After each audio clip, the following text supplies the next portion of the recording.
Nous sommes face à une situation sociale inédite. En non spécialiste assumé, je propose une série de vidéos sur des sujets qui nous concernent tous. La différence, ce n'est pas que l'autre. La différence, c'est nous.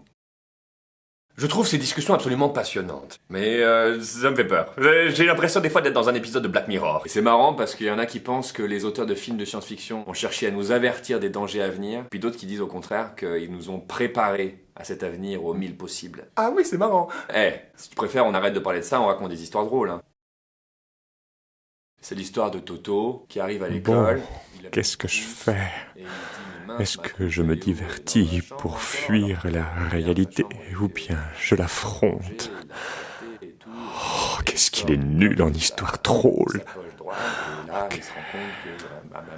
Allez, continue. Mais oui, continuons! Le transhumanisme est un mouvement complexe. Soyons simples, on va en distinguer deux approches différentes. Il y a le transhumanisme biologique qui vise une perfectibilité infinie de l'humain, le but étant de rendre l'humain encore plus humain, non pas en détruisant la biologie, mais en l'enrichissant. Ce n'est pas le cas du transhumanisme qu'on appelle cybernétique ou post-humaniste. Là, il s'agit de sortir du biologique, de créer une nouvelle espèce plus intelligente, plus puissante, une humanité inédite, où la mémoire, les émotions, l'intelligence seraient stockées sur un support matériel nouveau. Et dans ce cas-là, l'homme transhumaniste serait l'étape juste avant celle du post-humaniste. Ah bah oui.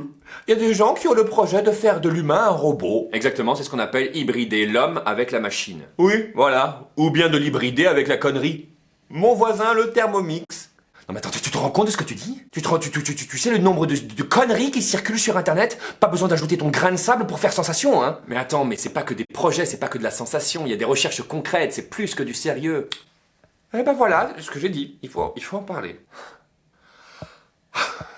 La suite à la prochaine vidéo. Le but est d'avancer pas à pas, afin de permettre à chacun de se saisir des enjeux de notre siècle, de les confronter à ses valeurs, à ses désirs comme à ses peurs. Le temps est venu de savoir ce qui se passe et de choisir le monde dans lequel on souhaite vivre.